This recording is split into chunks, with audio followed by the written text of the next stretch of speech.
Buenas noches, comunidad. Apaga la luz que ya estás escuchando Diarios del Infierno.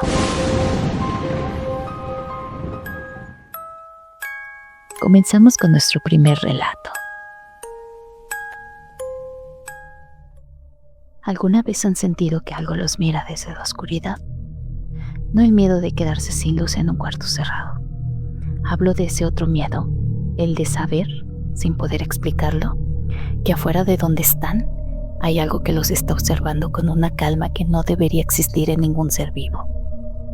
Yo me llamo Rodrigo, tengo 43 años, llevo 20 años manejando tráiler de carga y lo que les voy a contar todavía no me deja dormir bien de noche, al menos no como antes. Eran finales de octubre aproximadamente. No recuerdo la fecha exacta porque después de lo que pasó, borré el registro de ese viaje de mi cuaderno de bitácora. No quería tener nada que me obligara a volver a ese tramo. Salí desde Monterrey pasada la medianoche cargando material de construcción con destino a Oklahoma. Era una ruta que había hecho decenas de veces. Era una ruta sola, tal vez sí, especialmente de noche, pero conocida para mí. Lo que me falló esa noche fue la confianza que le tenía a esa carretera. Llevaba como hora y media manejando cuando la carretera se volvió eso que los traileros conocemos bien. Puro asfalto y oscuridad. A los lados, monte muerto. Ni señal de celular, ni ranchos, ni camionetas estacionadas, nada. Solo los faros del tráiler abriendo un túnel de luz blanca en medio de la nada. Esa hora, entre la 1 y las 2 de la mañana, es cuando el desierto se siente más ajeno. El silencio no es un silencio de verdad, es ausencia. Y esa noche, la ausencia tenía un peso distinto. Llevaba la radio encendida a un volumen bajo, una estación de Monterrey que ya casi no se escuchaba bien por la distancia. Solo interferencia y pedazos de canciones. Lo dejé así porque el silencio total me pone nervioso más que el ruido. Recorría los kilómetros sin novedad. 180, 185, kilómetros 190. Sin ninguna novedad. Tomé el último sorbo de café que traía en el termo y lo encontré frío. Fue más o menos en el kilómetro 194 cuando los vi. Al principio pensé que eran animales. A veces los venados o las liebres se quedaban plasmados en la orilla y los faros los revelaban así, inmóviles.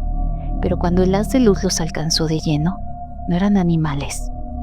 Eran dos niños, parados a la orilla derecha de la carretera, mirando directo hacia el tráiler.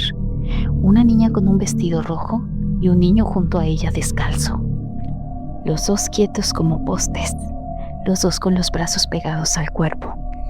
Levanté el pie del acelerador de forma instintiva. Mi cabeza inmediatamente empezó a buscar explicaciones. Un accidente adelante, una familia varada, algún rancho escondido que no recordaba. Pero eso no cuadraba. No había vehículo detenido, no había adultos, no había nada alrededor de esos dos niños más que puro desierto y oscuridad. Pasé unos 15 metros de ellos y no parpadearon. No se movieron. Solo me miraron pasar con una expresión que no supe descifrar en ese momento y que ahora que lo pienso, prefiero seguir sin descifrar. Llegué unos 300 metros adelante y frené. Puse las luces de emergencia y estuve así como unos 2 minutos con la mano en la palanca, pensando si devolvía el camión o no. Mi parte racional me decía que si había niños solos de madrugada en el desierto, lo correcto era ayudar. Pero había algo en la forma en la que estaban parados, algo en esa quietud que me revolvió el estómago antes de que pudiera entender por qué. No me bajé y arranqué de nuevo, y eso me va a pesar siempre, aunque ya sé que fue lo correcto.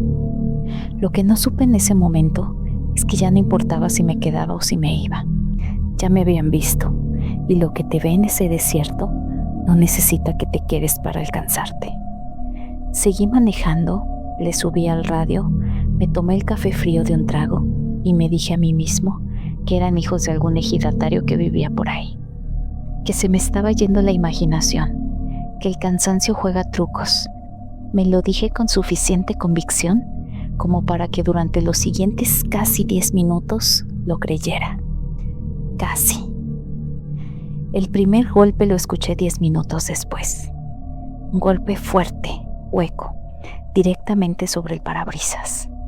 Miré hacia arriba por reflejo, aunque desde la cabina no puedes ver el techo. No había nada en el vidrio. El cielo estaba completamente despejado. No había ramas, no había puentes, no había nada que explicar ese sonido. Yo lo atribuía a algún insecto grande o a un cascajo levantado desde el asfalto, y no le quise dar más vueltas. El segundo golpe llegó 30 segundos después, idéntico, en el mismo punto del parabrisas, mismo sonido hueco. Luego, el tercero, el cuarto, y entonces empezaron a ser rítmicos, uno tras otro, no rápidos ni no desesperados, eran pausados, como cuando un niño golpea algo que le parece divertido. Eso fue exactamente lo que pensé en ese momento, y ese pensamiento me heló más que cualquier explicación sobrenatural que se me pudiera ocurrir.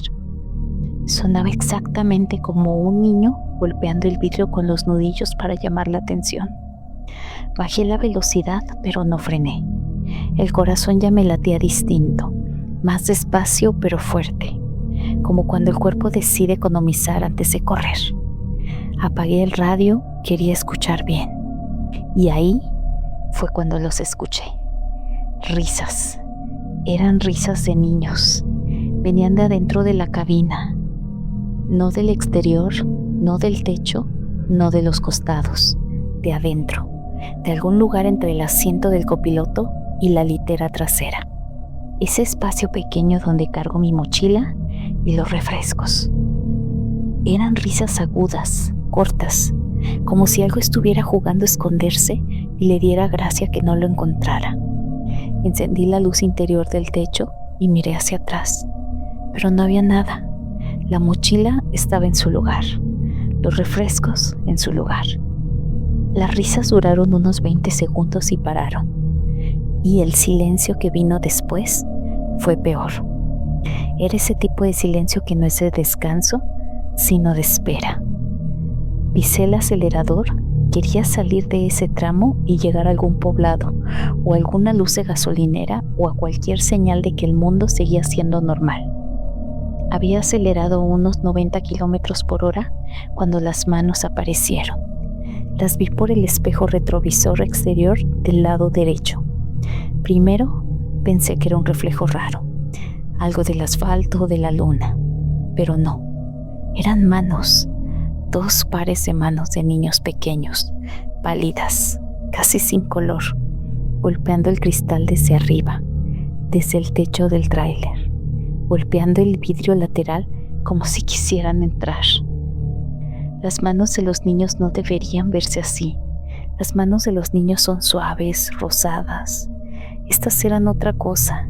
Eran demasiado quietas entre golpe y golpe, demasiado precisas, como si supieran exactamente dónde golpear para que yo los viera.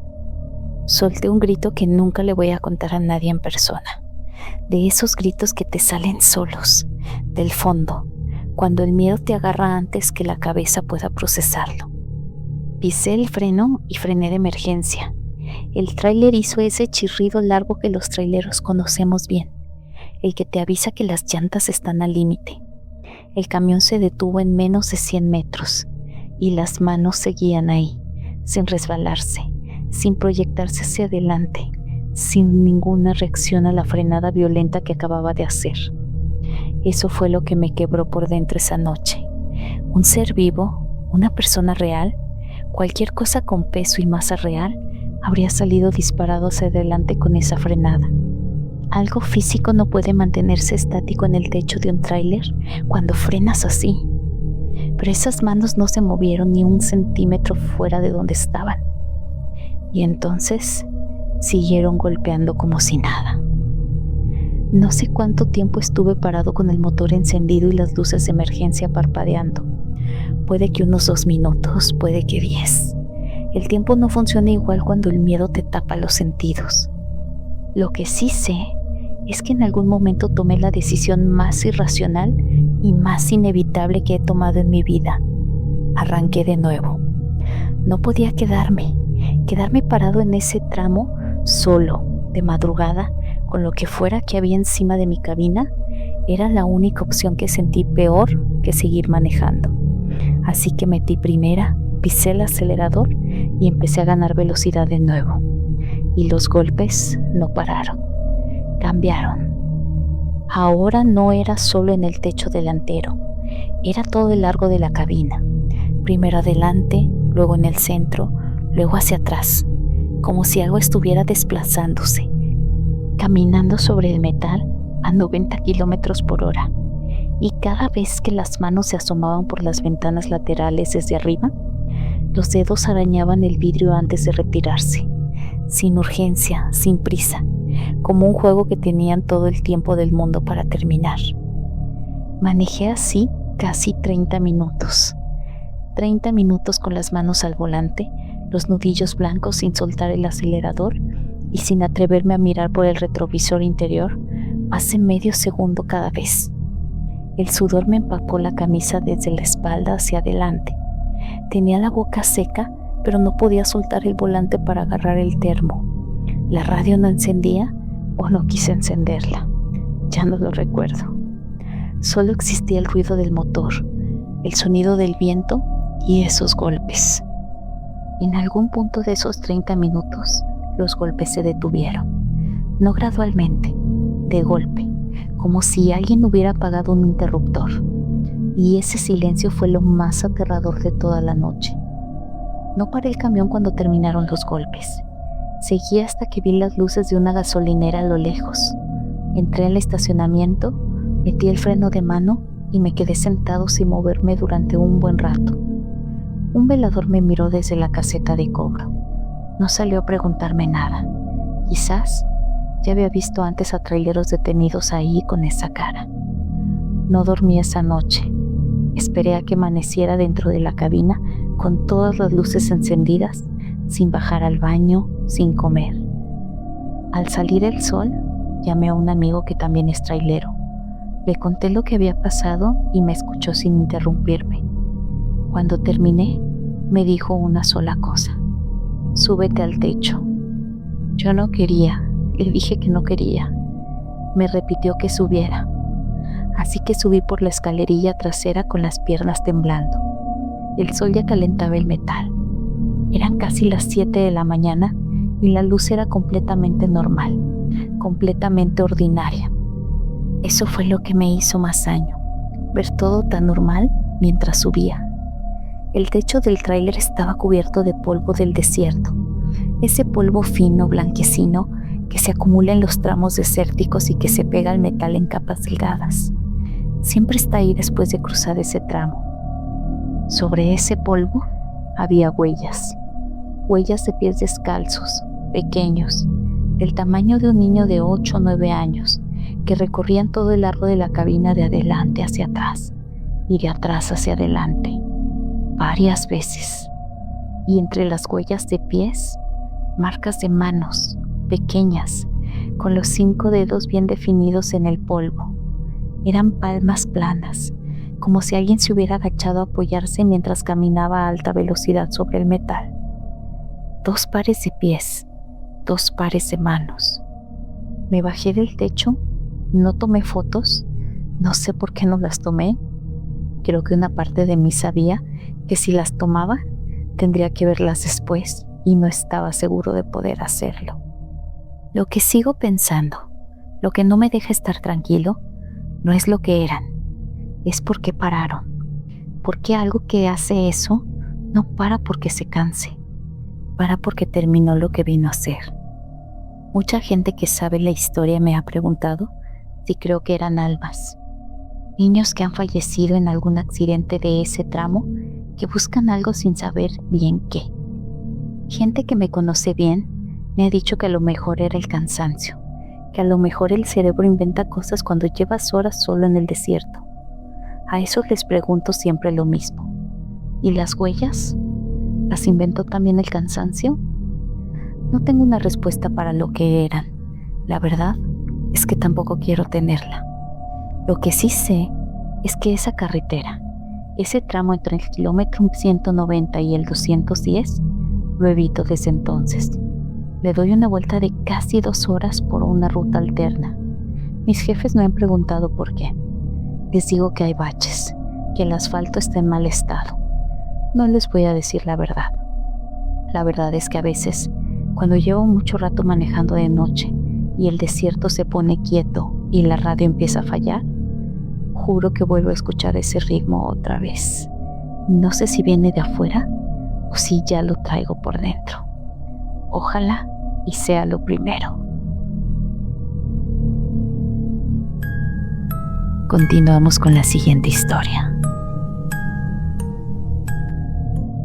¿Alguna vez han manejado solos de noche con la certeza, sin ninguna razón lógica, de que no van solos? Me llamo Aurelio, tengo 38 años y llevo 15 de ellos manejando carga de largo recorrido. He cruzado este país de norte a sur más veces de las que puedo contar. Conozco el sonido de mis unidades, conozco el sonido del asfalto, conozco el silencio. Por eso sé exactamente cuando algo no encaja. Y en ese viaje, nada encajó. El encargo llegó a través de una empresa intermediaria, de esas que contratan fletes fuera de temporada cuando sus propias unidades están saturadas.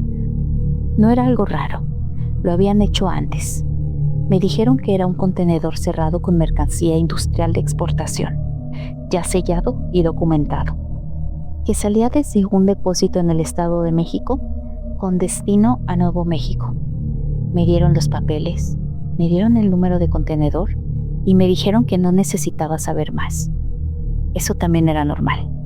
Con la carga sellada, el transportista no tiene por qué conocer el contenido. Firmas, cargas y te vas. Salí a las 10 de la noche de un martes. El contenedor ya estaba montado y asegurado cuando llegué al depósito. El contenedor era uno normal, color azul marino, oxidado, de esos que ya llevan demasiadas vueltas. No le presté mucha atención. Revisé los seguros, revisé los neumáticos, firmé la bitácora y arranqué. La primera hora fue completamente normal. Salí del área metropolitana, tomé hacia el norte y el viaje se acomodó solo como siempre. La radio bajito, mi termo de café al lado, velocidad normal.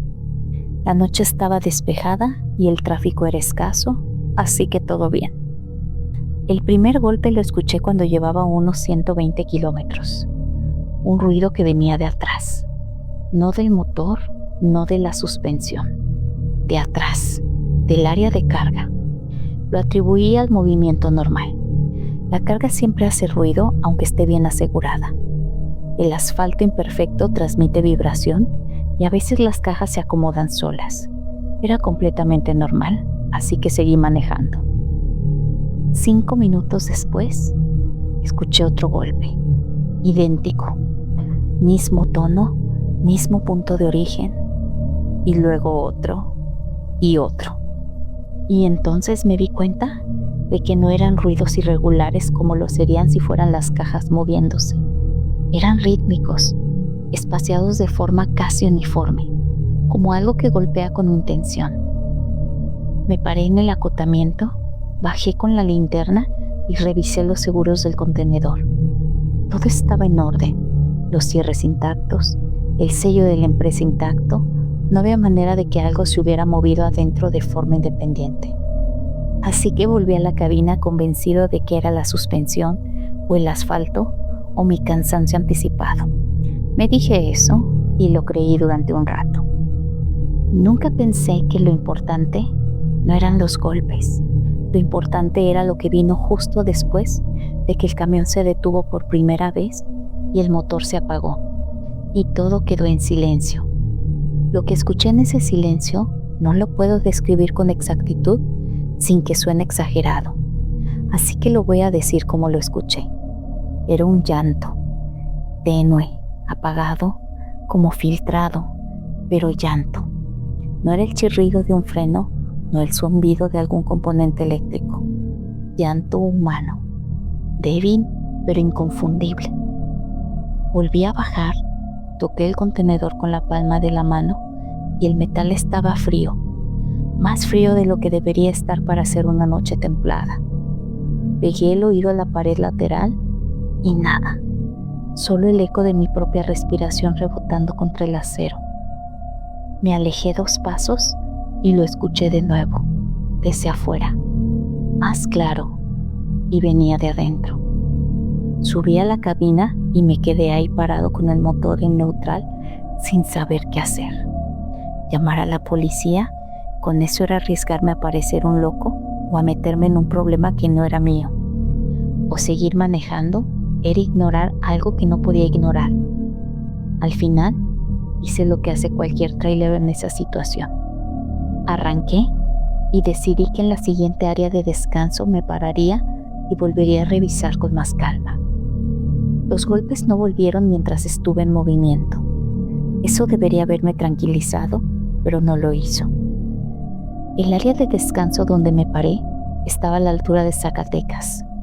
Ya pasaba de la madrugada y había 2 tráilers estacionados del otro lado del estacionamiento con las luces apagadas. Nadie despierto. Me bajé, estiré las piernas, me serví café del termo y me apoyé contra el costado del tráiler mirando el contenedor. Desde ahí, quieto, sin motor, sin radio, sin ningún ruido de fondo, empecé a escucharlo de nuevo. Esta vez no era llanto, era otra cosa. Voces, susurros mejor dicho, que se filtraban por algún punto de la estructura metálica que no podía identificar con precisión. No eran palabras en español ni tampoco en inglés. Era un idioma que no reconocía. Era como si alguien estuviera repitiendo algo, como si alguien recitara, o como si varias voces dijeran lo mismo al mismo tiempo sin coordinarse. Me acerqué al contenedor y los susurros se apagaron de golpe. En cuanto me alejé unos metros, volvieron. Lo probé 3 veces. Era consistente. Cerca, silencio. Lejos, voces. Como si algo dentro supiera cuando alguien estaba escuchando. Llamé a mi cuñado esa noche. Le conté lo de los golpes, lo del llanto. No le mencioné las voces porque en ese momento todavía no estaba seguro de haber escuchado lo que creí haber escuchado. Mi cuñado me dijo que parara en el primer retén de caminos y les avisara que si había alguien adentro era un problema de las autoridades, no mío. Y tenía razón. Pero yo sabía que el sello estaba intacto, sabía que los cierres no habían sido tocados y eso era lo que no me cuadraba. Si hubiera alguien adentro encerrado, el sello no podría estar intacto. Y si el sello estaba intacto, no podía haber nadie adentro. Una de las 2 cosas era imposible. El problema era que las 2 estaban pasando al mismo tiempo. Así que seguí manejando. Ya para entonces llevaba como 6 horas de camino y me faltaban todavía muchas más. Tomé un energético, revisé los mapas y decidí hacer el tramo nocturno de una sola vez para llegar a Chihuahua al amanecer y descansar. Los golpes volvieron 2 veces más durante esa noche, siempre cuando reducía la velocidad y nunca cuando iba a un ritmo sostenido. El sonido del motor ahogaba todo lo demás mientras andaba rápido. Fue una de las pocas veces en mi vida en que manejé por encima del límite a propósito. En Chihuahua, paré en un hotel de camioneros. Dejé el tráiler en el estacionamiento vigilado y me dormí unas 4 horas. O bueno, al menos intenté dormir. Y lo que pasó esas 4 horas fue lo que terminó de convencerme de que algo estaba muy mal. Soñé con un cuarto oscuro, no un cuarto de casa, sino un espacio metálico, cerrado, con paredes que resonaban. En el sueño no podía ver nada, pero escuchaba todo: respiraciones, movimientos de ropa contra el suelo, alguien llorando en voz baja, y ese idioma extraño, otra vez, murmurando por varias bocas al mismo tiempo. En el sueño, yo sabía que estaba dentro del contenedor y sabía que no era el único. Me desperté con el corazón acelerado y un dolor de cabeza que me duró el resto del día. Afuera, el estacionamiento era normal. El contenedor seguía cerrado, sellado, intacto. Pero el olor era distinto. No sé cómo describirlo exactamente. No era un mal olor en el sentido obvio. Era algo más parecido a una humedad, a encierro viejo, como cuando abres un cajón que no has abierto en años y el aire estancado te pegaba en la cara. Ese olor no estaba ahí la noche anterior cuando llegué. De eso estaba seguro. Y venía de la dirección del contenedor. Así que solamente me decidí a arrancar lo más rápido que pude. Llegué a la frontera con las cosas justas, los documentos en orden, el sello sin tocar y 2 días de sueño interrumpido encima. El cruce fue más lento de lo normal, revisión de rutina, pero pasé sin problema. Al otro lado, en territorio americano, el tramo hasta Nuevo México era largo y plano, y aburrido bajo cualquier otra circunstancia. Pero esa vez no fue aburrido. Esa vez cada kilómetro de desierto al lado de la carretera se sentía como una trampa que se iba cerrando poco a poco. Los golpes en ese tramo ya no eran irregulares, ya no eran rítmicos tampoco. Se volvieron continuos. Durante casi 40 minutos escuché un golpeteo sostenido que venía de la parte trasera del contenedor, como si algo golpeara la pared interior con el puño, con urgencia, sin parar. Y entre los golpes, eso que ya había aprendido a identificar como lamentos, ahí seguían, constantes. Paré en una gasolinera, llamé a la empresa de destino en Nuevo México y les dije que necesitaba que tuvieran gente disponible para cuando llegara. No les expliqué bien por qué. Solo dije que había tenido problemas en ruta y que era importante hacer una inspección antes de descargar. El encargado del depósito lo tomó como algo mecánico y me dijo que no había problema. Llegué al almacén ya entrada la tarde. Había 2 empleados del depósito, un guardia de seguridad y, porque el encargado que tomó mi llamada más en serio de lo que esperaba, había 2 patrullas de policía local. Les expliqué lo que había escuchado, les conté los golpes, los lamentos, las voces. Les dije que creía que podía haber personas adentro. No mencioné el sueño ni el olor. Eso lo guardé para mí. Había una parte de mí que quería tener la razón, que quería que al abrirse ese contenedor hubiera algo ahí que explicara todo. Pero había otra parte, más pequeña y honesta, que ya sabía que no iban a encontrar nada. Y esa parte era la que más miedo me daba. Así que rompieron el sello frente a testigos y lo documentaron.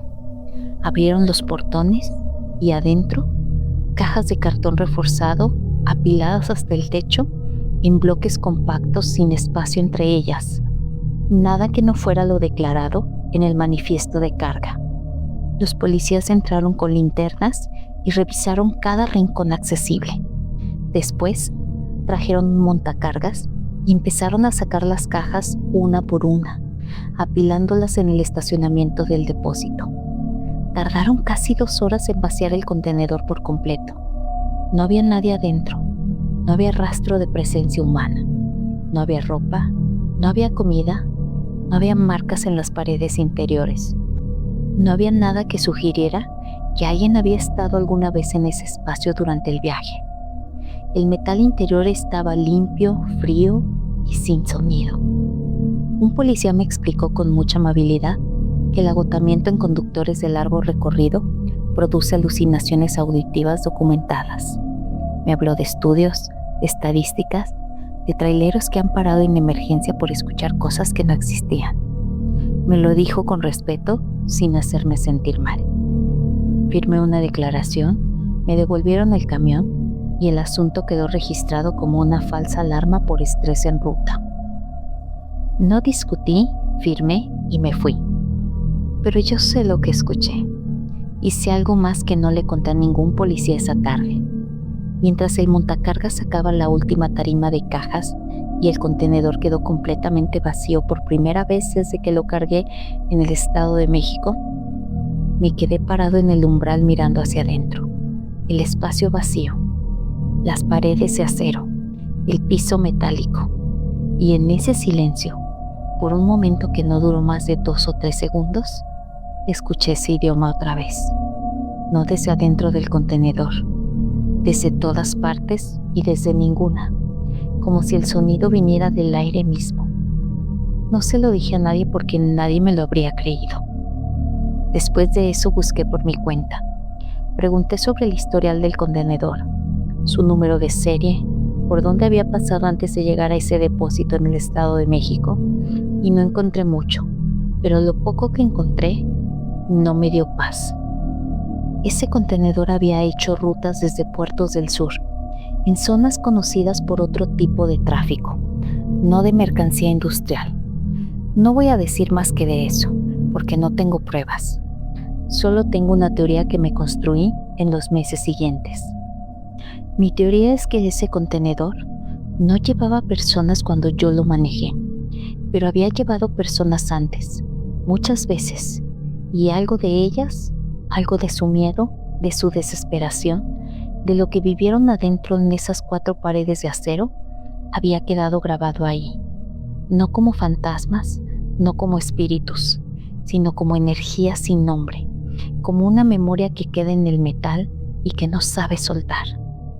Pedían auxilio porque era lo único que sabían hacer, aunque ya no hubiera nadie para recibirlo. Lo que más me inquieta no es lo que escuché en ese contenedor.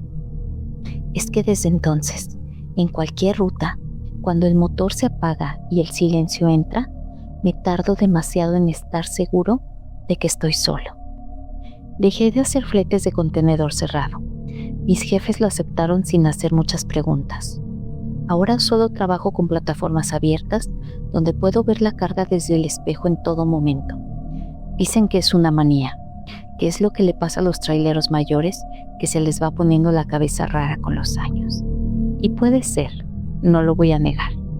Pero si alguna vez les ofrecen un flete de contenedor cerrado, con un origen desconocido, y los golpes empiezan antes del primer retén, no paren a revisar, no peguen el oído al metal, no esperen a escuchar bien, simplemente sigan manejando y no apaguen el motor más de lo necesario. Para despedirnos, escucha este último caso. ¿Alguna vez han frenado en seco de noche y en el silencio que viene justo después no han podido saber si lo que vieron estaba ahí de verdad? Me llamo Genaro, tengo 51 años y manejé trailers de carga pesada durante 26. Digo manejé en pasado porque ya no lo hago, y lo que les voy a contar es exactamente la razón por la que lo dejé. El viaje era de rutina, en la medida en la que una ruta nocturna por Chiapas puede llamarse rutina.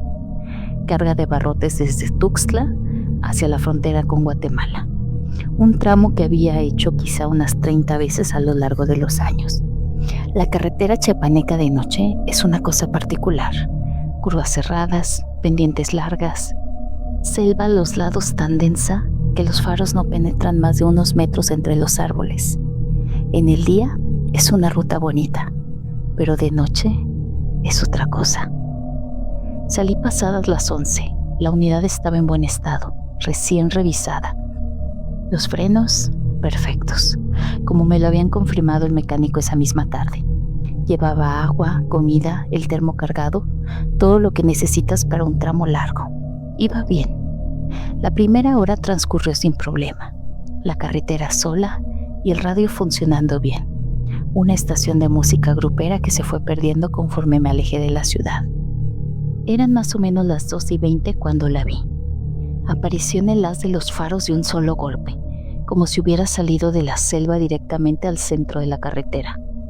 Una mujer, vestida con ropa oscura y el cabello suelto cubriéndole parte de la cara, parada exactamente en el centro del carril, de frente al camión, sin moverse. Pisé el freno con toda la fuerza que tengo y el tráiler rechinó. Se jaló hacia la izquierda, las llantas se amarraron contra el asfalto y con esa carga, con esa velocidad, detener una unidad de esas no es instantáneo. Son metros de distancia y segundos que se sienten eternos. Cuando el camión por fin quedó quieto, mis manos estaban blancas en el volante y tenía el corazón en la garganta. Prendí las luces altas y el camino estaba vacío. No había nadie. ni a los lados, ni en la carretera, ni entre los árboles hasta donde alcanzaba la luz. Nada.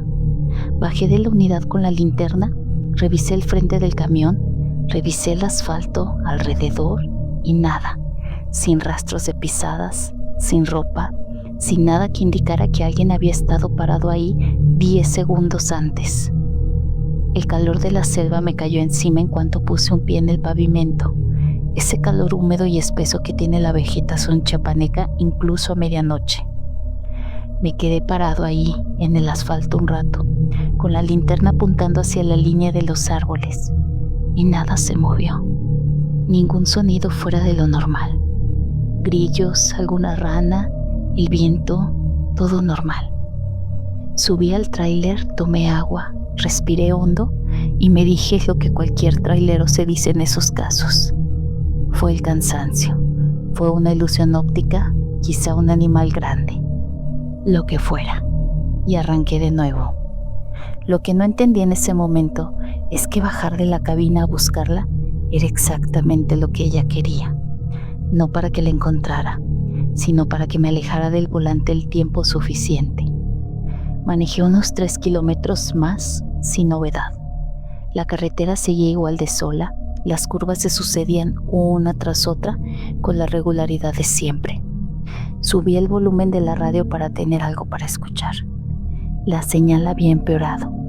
Solo llegaban fragmentos de música con mucha estática entre el medio, pero preferí eso al silencio completo. Fue cuando entré a una pendiente larga que empezaba a bajar hacia un río que la radio se apagó sola. No se quedó en estática, se apagó. Pantalla en negro, sin luz, sin sonido, como si le hubieran quitado la corriente. Lo intenté encender varias veces, presioné todos los botones, revisé con la mano si algo se había desconectado y nada. Fue en ese momento, con la radio muerta y la pendiente empezando, cuando pisé el freno para reducir la velocidad antes de la curva de abajo. El pedal bajó hasta el fondo sin resistencia. Y cuando un tráiler pierde los frenos en una pendiente, el tiempo no se detiene. Al contrario, el tiempo se acelera de una forma brutal y todo lo que eres se reduce en las próximas decisiones que tomes en los próximos segundos. No hay margen para el pánico, o lo hay, pero no puedes dártelo. Bombear el pedal, motor de freno si tienes, reducir marchas y buscar una salida de emergencia si existe. Todo al mismo tiempo. Todo de memoria, todo rezando para que el asfalto aguante. Yo hice todo eso y el camión seguía ganando velocidad, no de forma catastrófica todavía, pero lo suficiente para saber que al final de esa pendiente había una curva cerrada y que si llegaba a ella a esa velocidad, no había manera de tomarla. Miré los espejos y la carretera detrás vacía, a los lados, selva cerrada sin espacio para salir. Delante, la pendiente siguiendo y la curva acercándose más rápido de lo que quería. Mis manos estaban sudadas pero firmes en el volante. La cabeza, curiosamente, la tenía despejada. Tenía ese tipo de claridad que da miedo. No del miedo de película, sino el que te avisa que de esto quizás no sales. Fue en ese momento, con el camión fuera de control y la curva delante, cuando escuché el golpe en la puerta del copiloto. Un golpe violento, de un puño, desde afuera, a 90 kilómetros por hora, en una carretera de selva sin nadie a la vista. Giré hacia la derecha por puro reflejo y ahí estaba ella, pegada al cristal del copiloto desde afuera, a esa velocidad, como si el viento y el movimiento no existieran para ella. La misma mujer, el cabello revuelto aplastado contra el vidrio por el aire, o quizás por su propio peso, no lo sé. La cara a centímetros del cristal mirándome, no con miedo y no con desesperación, con algo que no sé cómo llamar exactamente, con intención. Una mirada que tenía un propósito. Tenía la boca ligeramente abierta y los dientes que pude ver en ese segundo eran oscuros, casi negros. Aparté los ojos, tenía que mirar la carretera. La curva ya era visible al final de la pendiente, a menos de 200 metros. Volví a bombear el pedal sin respuesta y escuché un sonido que no había escuchado antes en ningún vehículo que haya manejado. Venía de debajo del tráiler, del área de los ejes traseros. Un sonido metálico que no era de los frenos, sino de algo diferente, como si el metal estuviera siendo doblado desde adentro. Duró unos 5 segundos y paró. La temperatura en la cabina bajó de forma notable. De golpe, el calor húmedo de afuera desapareció y el interior del camión se volvió frío de una manera que no tenía explicación alguna. Miré hacia el lado del copiloto de nuevo y ya no estaba en el cristal. Estaba dentro, sentada en el asiento del copiloto, mirando hacia adelante, las manos sobre las rodillas, el cabello mojado cayéndole sobre los hombros, y no hacía nada. Solo estaba ahí, en ese asiento, como si hubiera estado ahí todo el viaje. No pude gritar. Quiero decir que algo en mí intentó gritar, pero lo que salió fue un sonido que no reconocí como mío. Mantuve los ojos en la carretera, la curva a 100 metros, el camión sin frenos efectivos y la mujer sentada a mi derecha sin decir nada, sin moverse, mirando hacia el mismo punto que yo miraba. Y así pasaron 100 metros, 80, 60, y entonces me di cuenta de que ya no estaba. El asiento del copiloto estaba vacío. No vi a dónde fue. No se abrió la puerta. No atravesó el vidrio. No hubo nada que señalara una salida. En un momento estaba ahí y al siguiente ya no. Solo quedó el frío, que tardó unos segundos más en disiparse, y un olor que no supe identificar en ese momento y que solo mucho tiempo después alguien me ayudó a nombrar. Copal quemado, como el que se usa en los velorios. Pisé el freno por inercia sin esperar respuesta. El pedal se resistió. Como siempre, debió de haberse resistido. Con la presión hidráulica normal, la firmeza de siempre. Y el camión respondió.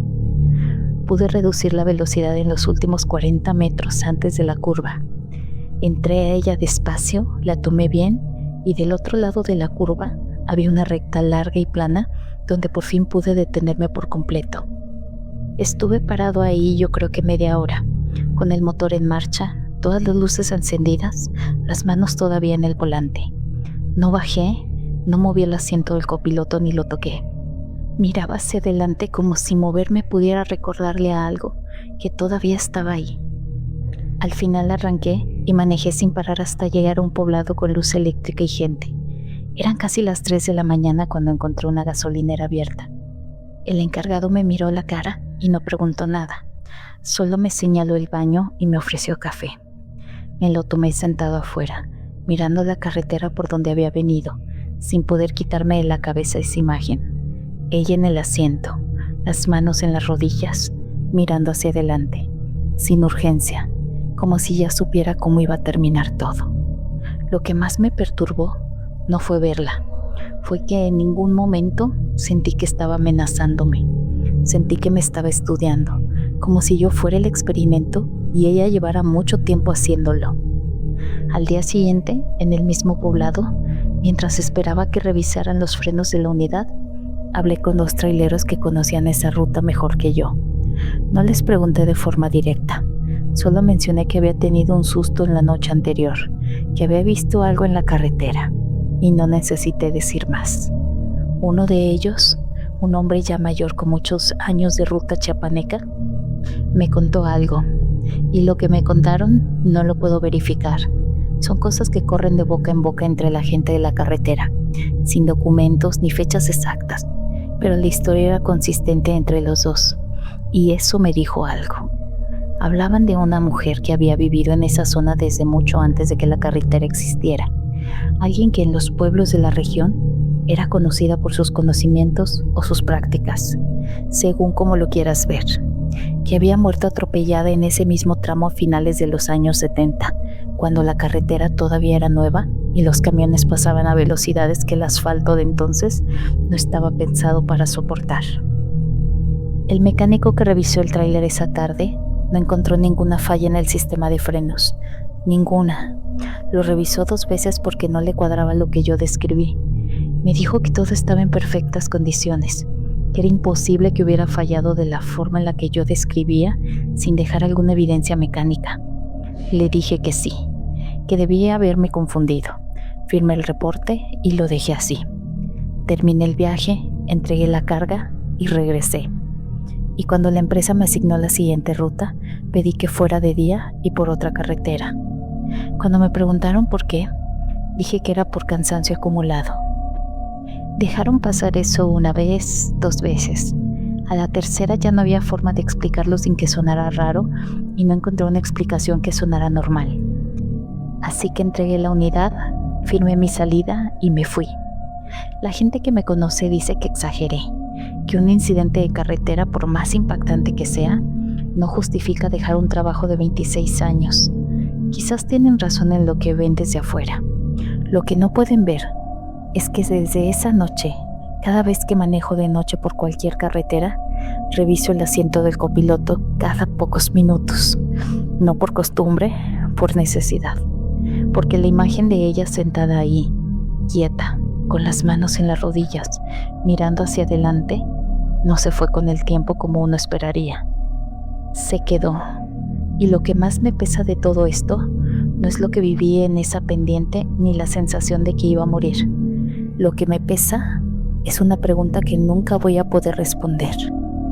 Si esa mujer llevaba décadas en esa carretera, si ya sabe cómo hacerlo, si lo ha hecho antes, ¿cuántos de los accidentes de ese tramo que quedaron registrados como falla mecánica o error humano no fueron ni lo uno ni lo otro?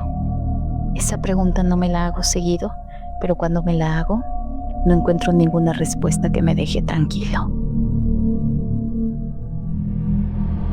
Si llegaste hasta aquí, ya formas parte de algo más. Esta comunidad se está construyendo con personas que han vivido cosas que no siempre se atreven a contar en voz alta. Cuéntanos desde dónde nos estás escuchando esta noche. Y si alguna vez te ha ocurrido algo que no puedas explicar, déjalo en los comentarios. Quiero leerte. Suscríbete y acompáñanos, porque en este canal seguimos reuniendo testimonios reales y nuevas historias que no deberían ser olvidadas. Esto fue Diario del Infierno.